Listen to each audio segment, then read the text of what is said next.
Hello and welcome to our podcast, Conversations with KidsPeace. I'm Bob Martin. One of the most far-reaching evolutions in the area of mental and behavioral health over the past several years has been the discussion regarding the concept of gender diversity and the implications for those who treat and care for gender-diverse individuals in our society. To review this issue and what to expect in the future, we have with us on the podcast Jonna Finocchio, senior clinician at KidsPeace's residential treatment program in Pennsylvania, and Dr. Ashleigh Anderson, medical director of KidsPeace's residential and community programs. Welcome to you both, and happy belated New Year. Well, thank you. Happy New Year, Bob. All right. Jonna, let's start understanding our terms. What is the current definition of gender diverse? So gender diverse is a term that I like to use because I think it is more inclusionary of a lot of different people. Typically when we talk about gender diverse, we're talking about both transgender people, so people who do not identify with their assigned sex at birth, but we're also talking about people that kind of fall into that middle category also of non-binary, gender neutral, gender fluid, which I find in practice just anecdotally, there's just such an increase in kids that present in those kind of middle categories nowadays. So gender diverse to me is more of an umbrella term where I can capture all of that, and we're really just talking about, again, people who whatever they identify as do not identify as their assigned sex at birth. And we talk a lot about, you know, there was the binary view of it as this or that. Man and woman. Man and woman. And instead of just coming up with a third sort of pole, right, you're talking about this spectrum of yeah, and more than a spectrum, because I think there was this push from going to a binary to going to a spectrum, but I think even more than that now we're looking more at like a gender satellite. So even spectrum, in my opinion, kind of gives you the impression that we're moving from one towards another. So every step in between is still either directly in the middle or closer to one or the other. But what about people who identify as both man and woman, or neither man nor woman? So we can't fall in the middle in those situations. So it's really like there's just infinite combinations of people's gender expression, gender identity.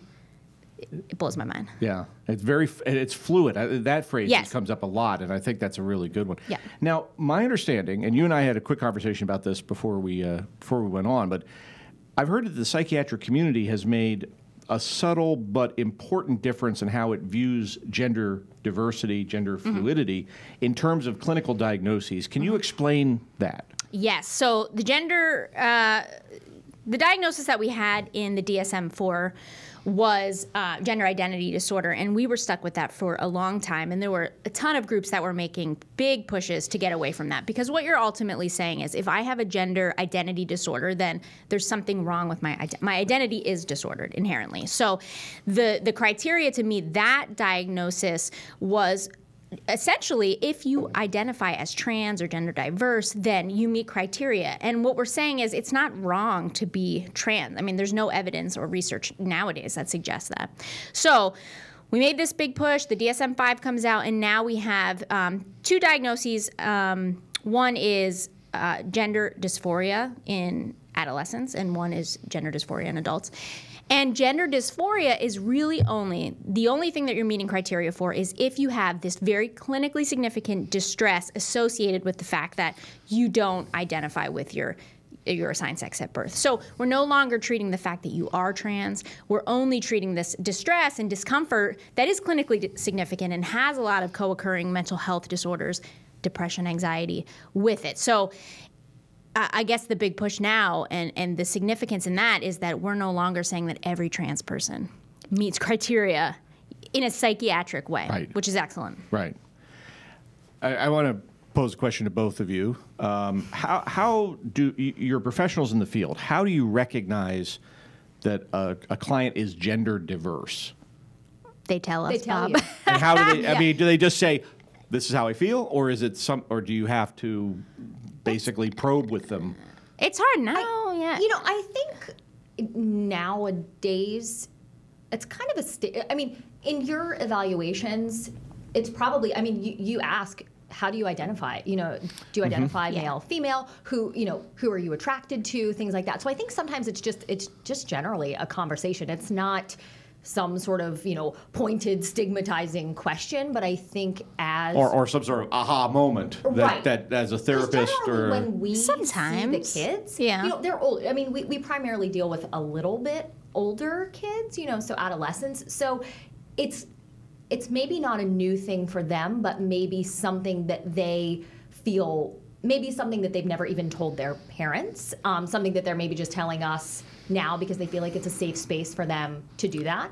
But more importantly, I think it's important to note there's this idea that people in society can literally be sitting on a train and pick out the trans people. That's not true. Because gender by nature is self-report. So you can be looking at, I'm probably a bad example, but you can look at Dr. Anderson anytime and be like, that is a woman, but technically you'd be wrong because only she can tell you what her gender is. Gender is this internal sense of self.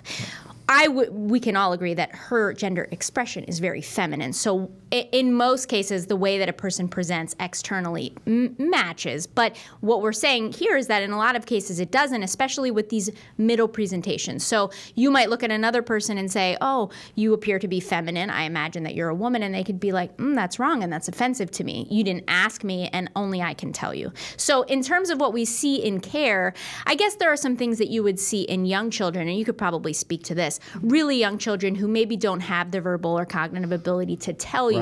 So they're engaging in a lot of cross-gender play. They really want to wear cross-gender clothing. They have a lot of friends of the opposite gender than you would expect for a young boy or a young girl. And usually they're very dissociated or angry about their body parts. So there's some things you could see. But in our age group where you're talking about adolescents and older, a lot of times they're coming up and they're telling you I'm struggling with these issues. But you're right. A lot of times, at least at least as a mental health provider, we're checking a box almost always when we meet them where we're asking. And I also think too, when we're doing our history and getting the reason for their admission, oftentimes they will have symptoms. They will be depressed, anxious, and sometimes they will just tell us and say, I'm really struggling with because I'm gay or I'm identifying as this, and my parents aren't supportive of me, or so-and-so is not supportive of me, or I haven't told anyone that. So they will have a symptom, which then leads to them endorsing. And I think that goes to the next question I had, which was the challenges that these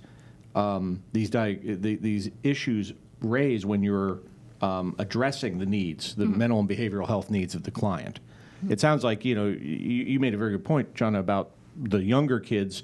It's not that they don't want to share; they just don't have the verbal or the cognitive understanding of what these very serious, very, very complicated issues are for them as they get older. They do have that. Yeah, so I think I would, because I live this every day, so, and I think this is kind of a good segue. I'm not sure if this is kind of next on the agenda, but our 6 years old, assigned gender at birth, he's a male. So I still refer to him as male and will throughout this, throughout the podcast. But so I actually think that they express it in just a very concrete, matter-of-fact way, because that's all they know. That's all they know. And often people ask me this: when did you start noticing that, he was not, I don't even want to say not typical, because he's an incredibly smart, typically developing, wonderful child. But since he could make a conscious decision at, 2.5, my husband and I we distinctly recall when, he would you take him to Target, he goes right for the princess stuff. He's really never had an affinity for, what you call boy stuff, he's really always preferred princesses, dresses. He loves, he's 6, like I said, and so now he loves makeup, he loves nails. We're growing his hair out, and he goes, I want real long hair. So since we could remember, and since he could really make a decision on his own, he's really always preferred female type. And it's like I'm just sorry to interrupt, but it's also it's one of those things where you talk about kids. In so many different places, kids are they don't have sort of the crust of societal expectations around them. They're just completely honest, and they're basically they don't have that problem. And so people will often ask my husband and I, they'll say, I think you should get him therapy for this. And granted, I'm sure that down the road, as he gets a little bit more sophisticated in his thought process, and there are more outside influences, and kids at 6 years old are very kind. Kids 6 years old are very kind, and unfortunately, as kids progress, sometimes that changes. So I'm sure that will be down the road, but I'm like, we both are so happy. He is so incredibly happy. So there's really nothing to talk about. I mean, he's happy. He wears dresses every single day, and we're absolutely supportive of that, because who are we to tell him? So we're in an interesting situation because we have a boy and a girl, and so he's always. I think he was about maybe 4. I think he was about I think he was about 4, and he would. Up until then, he would wear, sort of boy clothes to school. And then one day he said to us, we had a back to school night for him. He said, "Mom, I want to wear a dress." And I thought, oh, because we would let him do whatever he wants in the house, Right. And then he said, "Mom, I want to wear a dress." And I thought, this is it. Oh God. This is it. Okay. Yeah. So, I said to Colin, I said to my husband, I said, so what do we do? He wants to wear a dress. We let him wear a dress in the house. And I said, we're going to wear a dress, who is our daughter. And so who are we to tell him what he can and can't wear out of the house? I mean, within what's appropriate. There are right? some appropriate things, but So we were going to a back to school night, and it was a very supportive environment of, people who knew him and knew us. And so we let him do it, and not one single. Colin and I were a nervous wreck, not because we cared, because we are incredibly supportive of him, but we know what other, we can't control other people. And so I just said, oh, please God, I hope no one says anything, because he was so happy. I mean, you could just see, it was joy in its purest, most wonderful form, and he was so happy to show everyone his dress. And there is no way that we could deny him of that. So, and I just want to say, for the sake of the podcast, because I know you and maybe some people listening do not, but the reason that you're referring throughout this podcast is he and him still is not because you're in denial and misgendering him, because she's not. But that's just the stage of development where he's not at the point where he was like, no, I need you to call me Shanna, and I need you to call me a name. So I get the sense that you and Colin are just kind of riding it out, which is what you should do. I was going to say, isn't that sort of the best advice, is to basically say, you know how to do it because you love your child. You want to be supportive of them. You want to be supportive of clients, and absolutely go with it. And this is what, and so this is. It's funny that you say that, because I tend to be someone who sort of likes to have control of situations. Shocking, I know. And so... Somewhere across KidsPeace, everybody is nodding their head. Yes, they are. Yes, they are. So, I really...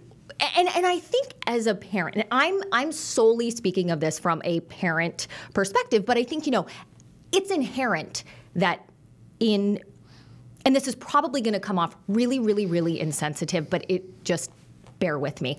As a parent, you always want to fix things for your kids. You know Absolutely. what I mean? Whether it's, a bruise or whatever. So I thought, as this progressed and we were kind of out of the point where we were like, oh, this is a phase, because everybody has, there are boys that wear their mom's high heels. You hear about that, and we heard that, oh, this is a phase, it'll be fine. So I think it's inherent that you want to fix things for your kids. So we thought, okay, you go through the normal motions of we'll make him wear boy clothes, and we'll do this, and we'll do this, we'll do this. And then it just kind of got to the point where it was not, this was not a fix, nor would we want to do it. And we really just, Colin and I have to say, shout out to my husband, because he is an incredibly supportive, wonderful, understanding man, because that's what I often get to is, how is your husband with this? Because he's one of 4 boys, grew up very, in a very sort of... You go, Colin. You're doing it, love Colin. You. So he, and his brothers have boys, who often, are throwing footballs and doing stuff. And Colin he is a rock. I mean, he is a rock, and he is so supportive. And he said, Ashleigh, because, he's known me for a long time, and I'm kind of like, what are we gonna do? He said, Ashleigh, this is a journey for him, and we're just along for the ride. So let him tell us. Gender journey. Yep. And he said, let him tell us. And then at that point, I was like, thank you. It was like, if you've ever had an aha moment in your life, I'm like, okay. And it was like a huge weight was lifted. Right. I liked when you started talking about, the parent wanting to fix it, because it goes to one of the questions, John, we talked about, which is how do you avoid, I guess the term is pathologizing the situation, by saying, oh, I want to fix this, or I want, and as parents or as mental health professionals? I think very articulately read out what that is, and again, a big shout out to Colin. Yeah. We want to make sure of that. Yeah. But I'm thinking that we have people who are in the mental health field, but we also have people who are dealing with kids, like in an educational situation. Yeah, absolutely. Well, we know it's an issue. So by saying, your example before was, if I say I want to help you through this issue, am I drawing attention to the fact that there's an issue? Yeah. But we just talked about this outside. Your family doesn't see it as an issue, but you're also planning 5 steps ahead, because what if somebody, when he gets older, treats him this way, or what if he gets hurt, or what if? So it is an issue, but it's not our issue. It's like a larger society issue, and it would be irresponsible for us as parents and as mental health professionals not to prepare a person for that. It is an issue, unfortunately, and until everybody gets on board, you might have to be a little bit more vigilant when you're out. Well, let's talk about this from a societal point of view, because I think we all remember the debates in the public sphere a few years ago over transgender rights, and the way I would put it is oftentimes understanding took a back seat to anger, and far too many times mockery of the gender diverse. Sure. What are some ways, coming off what you just said, that we can learn as a society to view gender diversity in a positive and affirming way? Sure. Elect socially aware and ethical politicians into office is the first way we can do that, because gender and transgender rights have taken a decidedly negative turn over the last few years in all spheres. But generally, what's really taking precedence right now is this gender affirming model of care. So we've done a training on that here, but you can do this in your families, you can do this in schools, in facilities. And what that says is that we are going to not pathologize any expression of gender, and that our main goal is to help a person to live in the gender role that feels the most real and comfortable to them, no matter how uncomfortable it makes other people. And what it also does is it puts an emphasis on parents being more supportive and emotionally available along this ride of this gender journey, because what they're finding is, and I love this, despite the fact that there used to be and continue to be a lot of studies that show that there are negative outcomes for trans people. So they are at an infinitely increased risk for things like suicide, homicide, and also depression, anxiety, substance abuse, homelessness, joblessness. There are now studies that show, at least they're beginning to have some studies of younger children that show that with the right support and with the right I don't even want to say services, because they don't necessarily need services. But if they have these strong social supports and resources, they have just as positive outcomes as other kids. So they did these studies where they took a bunch of prepubertal kids that were identifying as gender diverse or trans, and they compared them to their cisgender, which is, they were born as a female, they identify as female. With how they were born, yes. They took a bunch of these, a control group that was cisgender counterparts and a control group that was their siblings, and they found that they did not rate higher. These gender diverse kids did not rate higher on depression scales. They did not rate higher on having lower self-worth compared to these other kids, and only very marginally did they rate a little bit higher on anxiety. So that is such promising research, and those were kids that had socially transitioned before puberty with their family's support. So what we're seeing is, if we can be supportive, and there's a big piece of this, because you don't know how much time Dr. Anderson spends advocating for her kid in the community, at their schools, school shopping. That's one of the most important things you can do, is to go to schools and say, are you ready for this? Because here's what I expect as a parent. I expect you not to put my kid in this gender box or in this gender box. That's how you are successful. And I think a good prognosis, because his parents are so supportive and are so intelligent.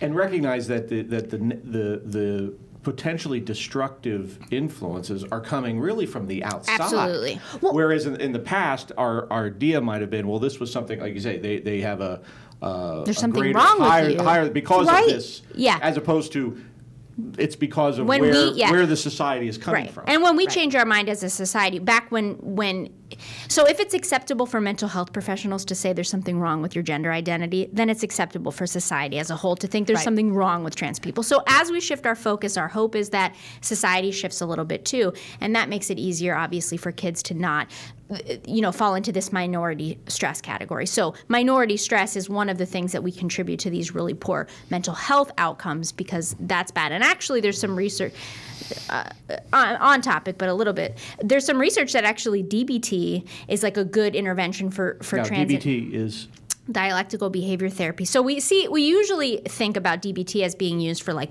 borderline personality and other character pathology, but we use it for other things too. And basically the reason why we might use that in this situation is because one of the foundations of DBT is that a person really loses the ability to self-regulate in in supportive environments, in validating environments. So yeah, that's absolutely true. Bring a kid up in a situation where nobody will validate their experience, and their heads explode. Right. It's crazy. Right. Well, again, that's how they are.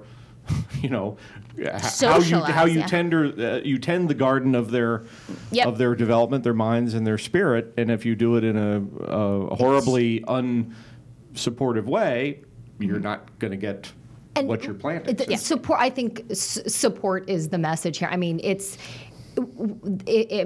there's anything out of this podcast, it is support. But I want to say, because we talked about this right outside, because like I said, Dr. Anderson and I talk about this like several times a week. This is a perfect storm. That's why we knew we were going to hit it out of the park. So, but because we practice so much. But I had said, you're a very successful mental health professional, obviously, and a psychiatrist, and what is your title these days? VP, I think. You're a very important Vice person. President. Yes. But even then, within our community, I do think there's still some semblance of stigma. And I said, do you, probably not anymore, but at least at first, was it difficult for even somebody like you to be okay telling other people, well, actually, my kid is trans? Absolutely. I mean, it was incredibly difficult for us because we're pretty boring, typical people, my husband and I, so, and I often tell this story is that, when first, obviously, so when I was pregnant with him, it was like, oh my God, please don't let him have cancer. Please don't, you think about all of these things when you're pregnant, and, all we prayed for was, let's just have a happy, healthy kid. Let's just have a happy, healthy kid. And that is exactly what we got. And we have both had to do a lot of self-reflection and just really shifting our focus, because you tend to get in a place where, at least for us, and I know I've talked to other parents of trans kids who who we all have kind of different experiences, but I would say in general, most things are similar, or some things are similar, and you get into that mindset of okay, of thinking that it is an issue, and it's not, and there's something that you have to fix or something that you have to do about it, and it's just not the case. I mean, these are just they are typical children. The only thing that is different is that he wears a dress. And so I felt when we were looking for schools, so he was in a Montessori school his whole life, which is, I could go on for hours about that, but it was an incredibly supportive, wonderful, nurturing environment, and it was amazing. And then we got to the world of kindergarten, where we're like, all right, so this is, it's kindergarten, So we had looked at several places, and places that actually, some places were not as supportive as others. And so it was, but I felt, and I kind of had this internal struggle, because I thought, do I need to say something? Do I need to say something? Because really, he's a boy in a dress, which I think in our situation brings about a lot of, you would never have to give an explanation for a girl in pants. Never. Right. So a boy in a dress is like this, oh my gosh, it's a boy in a dress. What are we going to do? So it's just like this hugely, I guess, stigmatizing, thing. And I'm like, Okay, so I felt like I needed to give the schools that we were looking at a heads up. So, and maybe I shouldn't have done that. I don't know. I'm all learning. We're still learning, and we learn every single day. So I think did. you should. Yeah. So I did do that because it's it's confusing. So think he's a girl. Most people think he's a girl, and so anyway, so we so I did give a heads up, and actually, 2 schools in the area, one already has a gender-neutral uniform policy. Like students may wear, pants, students may wear a jumper, and the other school actually changed their uniform policy. They said, we need to update our policy. And so for the most part, we have felt an incredible amount of support from the community here, which I think is huge because we're learning and we look for resources. We look for help. This is why I talk to Jonna on a daily basis. Like, help me. What am I doing? What should I be doing? And so I think it's, I say, I've been in school for a long, long, long time. And I always say, half my life. And I always say, that child is just a beautiful gift who I think is going to do really, really great things. And I fear, and one of the things that I've heard from a lot of parents of trans kids is that you research, you know what I mean? Any parent, you're like, okay, what am I doing? You do your research, you get a decent knowledge base. And there's an incredibly high suicide rate in trans kids. Yeah. And so I think you go through a process of kind of like, okay, so this is what it's going to be. You kind of go through the acceptance process of like, all right, this is my kid. This is what we're going to do. How can we support him? And everybody said, I want an alive child. I just want an alive child. And I think that's the point. And that really hits home with you. It really hits home with you. So really, I mean, again, boil down this great conversation we have, it is support. Yeah. And it is understanding that there are, these gender diverse individuals are individuals. I've always loved the comment that Carrie Fisher made about her struggles with bipolar. Yeah. And she said, I'm bipolar, I'm left-handed, I can sing, I can't dance. These are things that are part of me, and they are not defining me. Yeah, absolutely. As this. And I think that's, and being that supportive and following, especially when you're talking about a child as special as following their lead and being able to put that aside, that very reasonable parent of, I'm going to protect, I'm going to fix, I'm going to pave the way, to say this is their journey, and they will take us on it. And we will be supportive of what they're doing. Support is very important, and also I think there's a lot of research to suggest that it's very harmful for a child to pressure them to conform to a gender role. So like you said, like initially we were like, you can't wear that dress to school, you have to do this, and then eventually it turns into these devastating tantrums. And this is what John and I were just talking about this before we came in, and she kind of asked me, she said, well, was there a moment for you, when you and Colin kind of realized that, okay, and kid, he's not like, I mean, he's a kid, so he has his tantrums, he also is my son, so, whatever. So he's going to come with some stuff. But anyway, it got to the point where when we would ask him to put on, what he thought were boy clothes, he would lose his mind. Kicking, screaming, way out of character for him. Something like if you would take a child's favorite toy, favorite blanket, something, and you could, I mean, for us, and this is going to sound so extreme, but it's like, we were taking away his identity. I mean, we really were taking away his identity. And then it's like, who am I? Who cares? Who cares if the kid wants to wear a dress? Like, who really cares? And again, a Spider-Man costume, I would let, but it's, I just feel like when it's male to female, I just feel like there's so much more excitement or judgment about it. Eventually you realize you're just causing so much psychic pain you couldn't imagine. Right. And as a parent, it's like, you really have to choose your battles. So we're like, Godspeed to you. Whatever you want. Yes. Yeah. Well, we were warned when we set this up with you guys that I was going to have to stop us in the middle of something, and I'm going to have to stop us in the middle of Bob. I knew it. We just knew this was going on, and we will have you guys back. Listen, we're open to be picked up by any of the local and listen. We'll go on for now. We can give you a lot of tape. Roll tape on that. Well, we end each of our conversations by asking our guests for a life hack. This could be a piece of advice, some inspiration, maybe a tip on how to do something around the house better, whatever. So, Jonna, let's start with you. What's your life hack today? All right. One normal one, one not so normal one. One, we've already said this, so it's not a life hack. If you're unsure of a person's pronouns, I think you should just ask. Most people are not offended these days if you ask them what their pronouns are. That's the most respectful, kind of ethical thing you could do. Another one, I hope you guys don't know this. You know when you're eating a cupcake and you take the bottom off of it and you put it on top and then the icing's in the middle, then you don't get icing in your teeth when you bite into it. Wow. Look at Bob's face. I hope I blew your mind. Bob's gonna see. This is holding a cupcake. I'm holding it, and like the part that's in sort of like the little cup or whatever. I take it off. You take it off. Put it on top where the icing. Then there's still a little bit of cake under the icing. Right. And then there's cake on top. You eat it like a sandwich. Yeah. And then when you bite into it, you know the icing doesn't get in your teeth. And also, it's delicious. People look around and they're like, "That's a cool thing she's doing." A cupcake a day keeps the doctor away. Jonna Finocchio. That's a heavy thing to follow, but I'm going to. I know you should have started with her. This is not a life hack, and I just have to tell you, in the interest of full disclosure, I've done one of these podcasts before, and Bob always asks. He does give you a wonderful heads up about the topics, and always does ask for a life hack, and I never have one. And I often Google them before these. So listen, I'm sorry, but I'm a really honest person.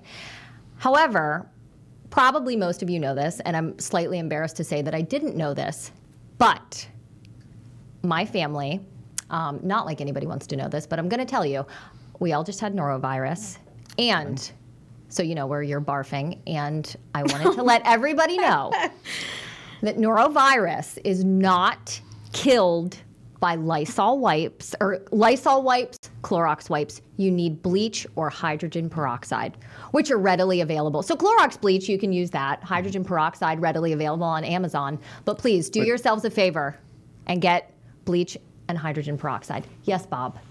No, I'm still marveling that we made it all the way through 1 year of these podcasts and no one used the term barfing before us. Well, leave it to Anderson, Bob. Word. Leave it to me. Disgusting. You can edit it out. Sorry, vomiting. I'm so sorry. No, we're absolutely not going to edit it out. Dr. Ashleigh Anderson is medical director of KidsPeace's residential vice president and medical director. My apologies. Medical affairs of residential community programs here at KidsPeace. Jonna Finocchio is a senior clinician in our residential treatment program in our Pennsylvania just generally operators. Awesome. And just generally awesome. It sounds so just not enough to say, but thank you for a great discussion. Thanks for having us, Bob. Part 2, stay tuned. Stay tuned. Yeah, stay tuned for part 2. We'll let you know. Well, as you can tell, we are very excited to be back for another year of conversations and insights with our folks here at KidsPeace. If you have enjoyed our discussion, please share and recommend this podcast on your social media feeds. If you have any comments, suggestions, questions, complaints, whatever, please go to kidspeace.org, click on the Contact Us tab to share those insights with us. The Conversations with KidsPeace podcast is produced by Robbie Allred. I'm Bob Martin. Thanks for joining us. We look forward to having you join us again for more Conversations with KidsPeace. Take care.